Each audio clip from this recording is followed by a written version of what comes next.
And I guess you might ask the question, what's the point, what's wrong with being eternalist or nihilist? Oh, you will become fanatic. That's how the fanatic starts. Rinpoche, you mentioned the Chawakas, and I was wondering if you could point out if there's any relationship between the Chawakas and modern day Western materialism. That seems also to be quite difficult to refute to me. Yes. I'm still learning myself. I didn't have much time, but I'm very interested in people like Nietzsche. So let's see. I think so. Materialism and the Descartes, who divorce between object and subject. And actually, I think Descartes really, I don't know, I'm still trying to learn this. Descartes may have not contributed to the Western, even to the country of what many people think. I would say Descartes may have really created a big obstacle to the Western thinking of the world. I mean, aside from many other things,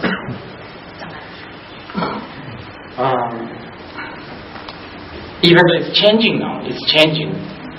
For instance, like the big universities in the West. This is a very gross example. Okay, very gross example. Most of the religious teaching, like Buddhist study, they almost, the faculty almost prefer, if you are, of course, if you are not a Buddhist, that's the best. But almost, if you are anti-Buddhist, then you qualify even better. And they have a very good reason for that. They think that, well, the university is not a place to preach. This is not a place for, it's not a missionary place. This is where the education comes in. But the thing is, objectivity and the subjectivity in Buddhism, as you now know, object and subject comes together. There is no such thing as independently existing object. This is changing in the West, which is a very good thing. To me, people like, is Nietzsche the father of anarchism? I personally don't think so. Yeah? Or at least some kind of a friend of anarchism. I would say the greatest contribution from the West to the world is not technology, not science, it's anarchism. Anarchism is good.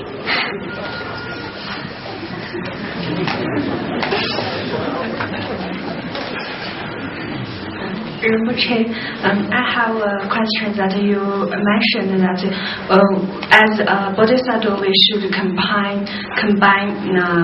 wisdom and skillful method to be together. And I think at the beginning, especially we don't know what we do can really help people. And if we choose wisdom, sometimes we like a mad. If we choose skillful, and then to develop this wisdom, we meet some error. So, if in this kind of situation, wisdom and skillful, which should we choose? To be a completely mad or to be a normal mad? As I was saying, if you're a beginner, aspiration, prayers, really, prayer is the one and the only thing that we should be doing for a long, long time. It's really the aspiration bodhicitta is the only path I think we should of course, having the wish to do the application and ultimate bodhicitta, never forgetting that. But aspiration bodhicitta is what we need to invest time and energy more. Even the aspiration, you can always ask a question, but I don't know how to aspire. What to aspire? For instance, should I aspire, may all sentient beings have a lot of money? does not necessarily solve the problem. May all sentient beings, become Buddhist? Definitely not. We don't want that.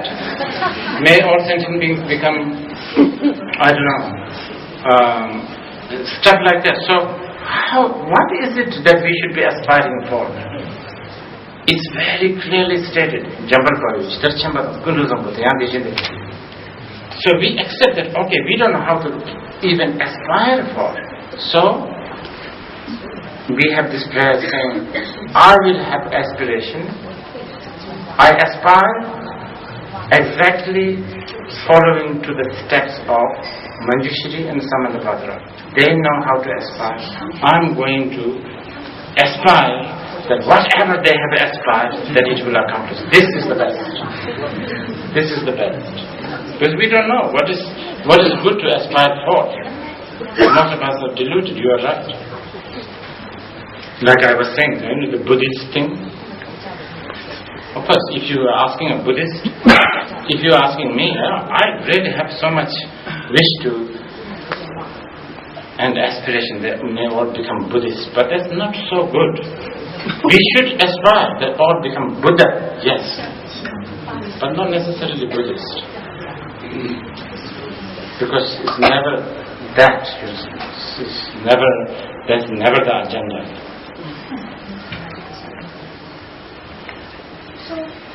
So, when you refer to wisdom and skillful, does it mean that we should require for others understanding, or we just follow our own way?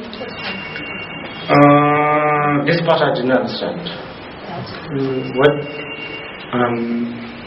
What was the question? Can you tell me again? For example, yesterday I was rounding a holy place that I think, but after that someone told my friend that, hey, your friend might be, his mind is not clear. I think that I see, yes, okay.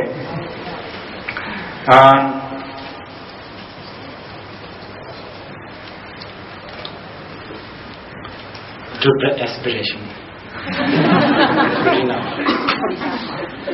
Really, to aspiration.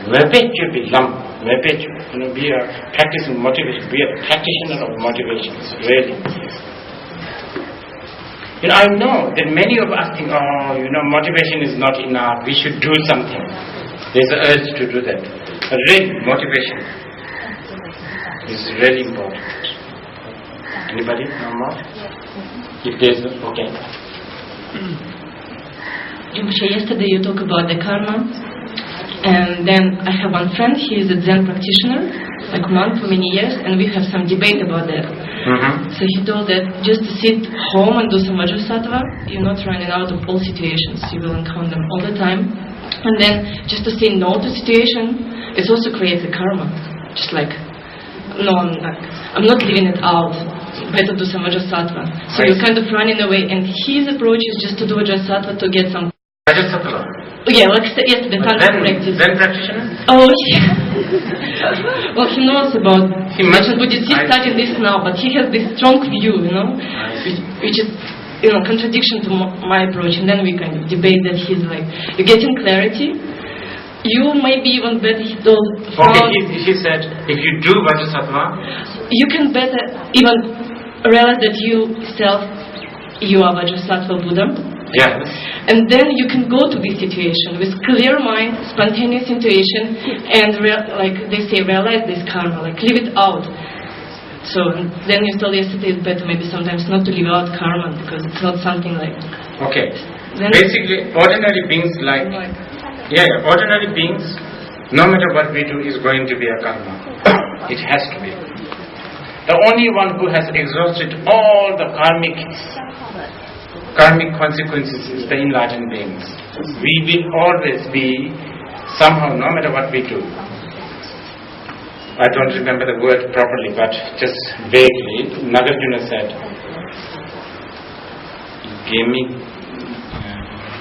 okay, anyway, just tell you the meaning. He said, those who are not wise, not Nagarjuna, Chandrakirti, those who are not wise, they do bad karma, and then they go to hell. Then he said, those who are not wise, they do good things and then they go to heaven. Those who are wise, they go beyond good deeds and bad deeds and then go to enlightenment. That's what we have to be aiming for. Okay.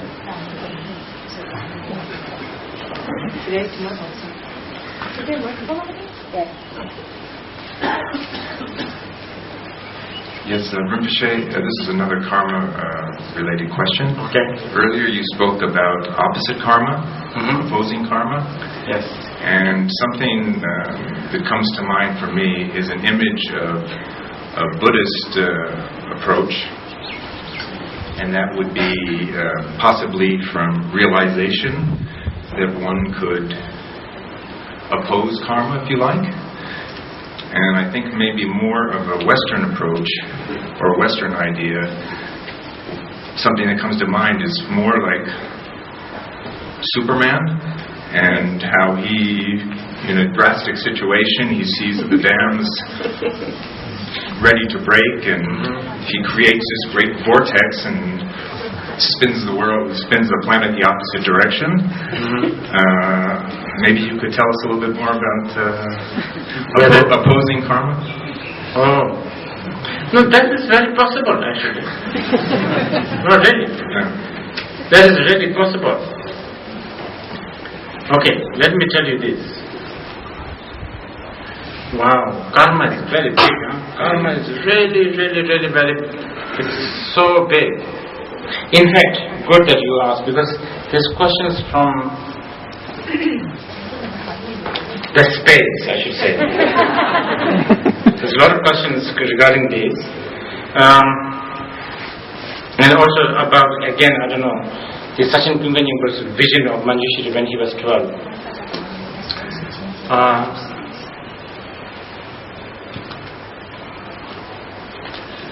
Okay. It's a really big.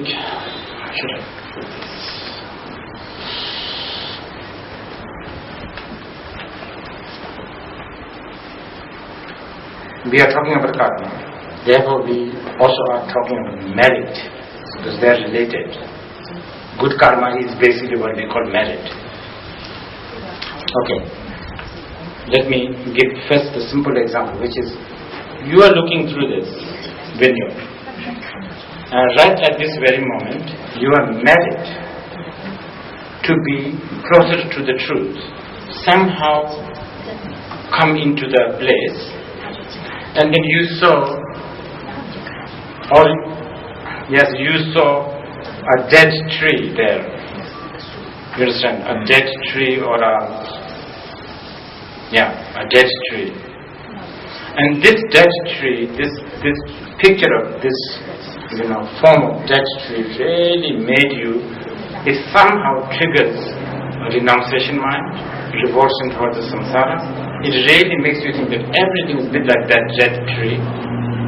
Once upon a time it may have so many beautiful flowers, leaves and all of that, but now look, this is basically a dead tree. So then you actually, because of that dead tree, you wanted to go to that monastery, and then there your merit is still holding up. You actually meet a great yogi there, who then gives you instructions all the way you reach to enlightenment, thanks to all this dead tree. If you trace it back, it's because of that dead tree you have. Your Superman is basically that dead tree. Basically, that dead tree was a reflection of your merit. Meanwhile, the dead tree, of course, has no wish to hey, this guy is looking at me, let me sort of, manifest the renunciation and all of this. None. You understand? So there's so many of that. Let me be a little bit bold here. Or maybe, I always think, the silkworm. Certain silkworms must be a great bodhisattvas. Because of the silkworm and the silk, China had Buddhism. So we never know. is because of their merit. It's because of our merit of liking the silk. Or somehow all these are connected. Similarly, this is let me be bold here. For a lot of you here,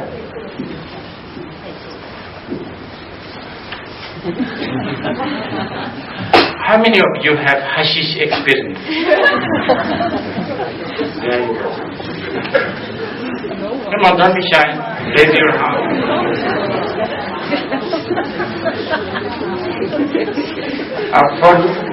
You can say, for some of these people, that this leaf, this marijuana can be a Buddha's manifestation. This thanks to this marijuana, somehow it sort of made them think that there is much more in this world than credit cards, job, and somehow it led them to Buddha Dharma. We never know. Okay, collectively speaking, it is our merit. It's of our merit that Shakyamuni Buddha appeared on this earth. Strictly from the Mahayana point of view, really high classic Mahayana explanation, between that death tree and the beautiful Shakyamuni Buddha walking with a begging bowl in the Magadha street, not an ounce difference. It is the merit that is interpreted. So, this is your Superman, the death tree. Now, of course, Shakyamuni Buddha, because of the way we think, we can pray, we can really supplicate, we can visualize gold, halo, all of these beautiful stories. Whereas with a dead tree, probably it only is like there are certain tools that you only use once, then it's a tissue. It's like a tissue. Although it has been very useful, I don't think you can really use it. Next day you look at a dead tree, I don't think it's going to work. So there's the ripening there. It is the ripening. It is the ripening of the cause and condition, which is called merit. And if you have no merit, you are looking at the same tree trunk. It can depress you and wishing to kill some people or stuff like that. It's the same tree. Okay.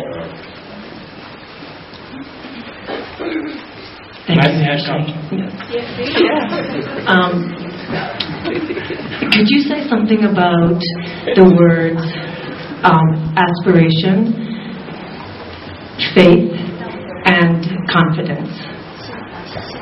How they... Confidence, faith. I think they're quite related.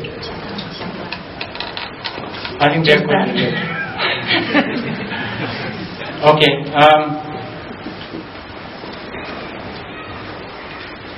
First of all, of course, you need a confidence that what you are aspiring is not deceptive.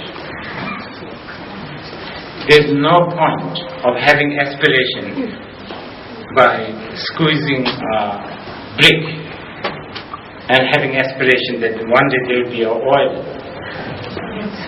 You understand? But sesame seed, has oil. So your effort, including aspiration to squeeze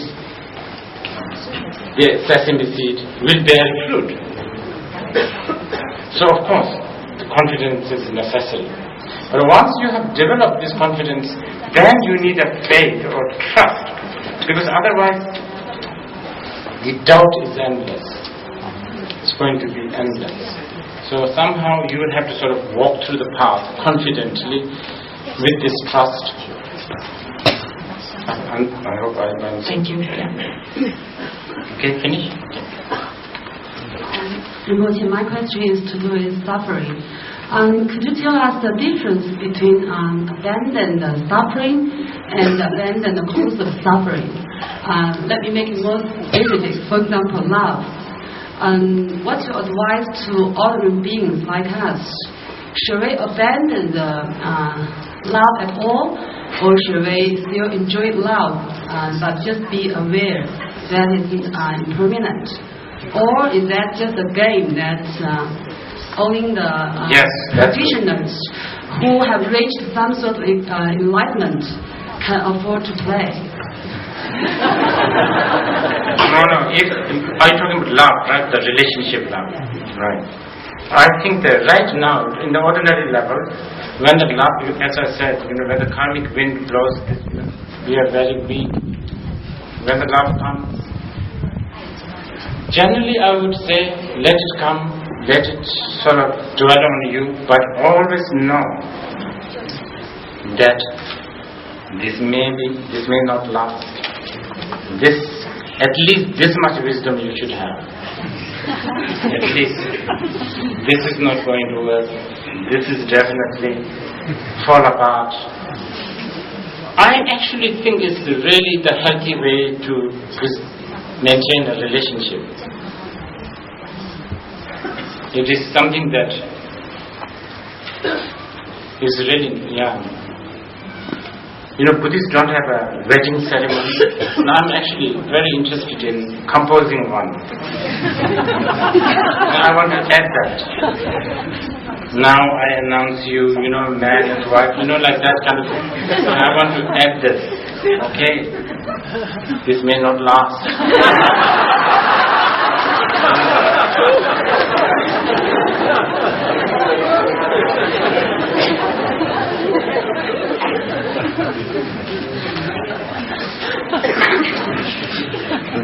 Yesterday you talked about role models in practice like the Lord Buddha begging Milarepa. What are the new role models? I mean, people live in cities and work and stressed out all the time. You're asking to a wrong person who has such a, full of impure perception. I really don't know.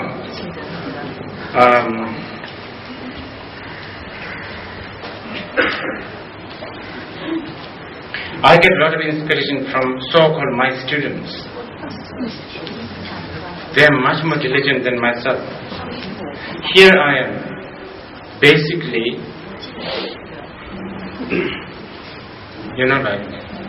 born, bred, nurtured, grew up in a Buddhist environment.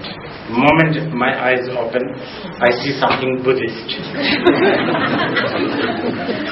Still I don't practice.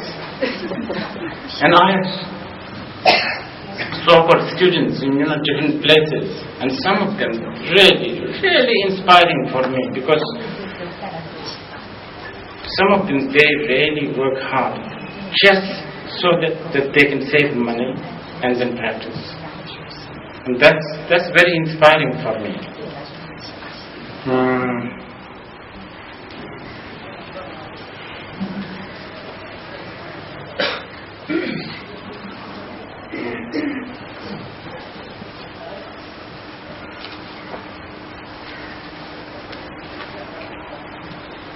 I suppose I have to tell you that many of these high, the lamas, they are kind of our role model. I suppose I have to tell you that. But among the younger generations, I don't know so much. I have a lot of attraction and respect and admiration to, even though I've never met him, Khenpo in Tibet, for example, Chutimlobe.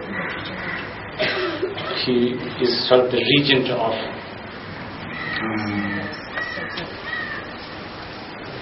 Khenpo Jigme Phuntsok. He's regent, or now he's in charge. Everything what I have heard about him, everything what he does, seems to really make me uncomfortable. He really annoys me, and this is because he is such an uncompromising person. I think he's a great Dharma practitioner. Other than that, as I said, I have very little pure perception. So,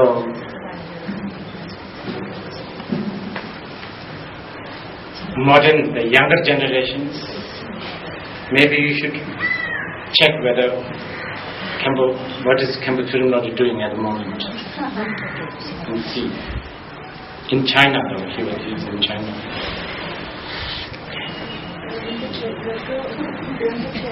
The girl there is asking that as a person who have a lot of attachment, both these four they have them all, and how to have the true inspiration but not an artificial one. Motivation? Aspiration. Okay, we will talk about it. Maybe tomorrow. Anyway, somebody from the space wants to share this with everyone, so I shall just read it. I think it's a poetry written by William Blake. I guess it's something related to what we are talking about. He who blinds to himself a joy, does the winged life destroy? But he who kisses a joy as flies lives in eternity's sunrise.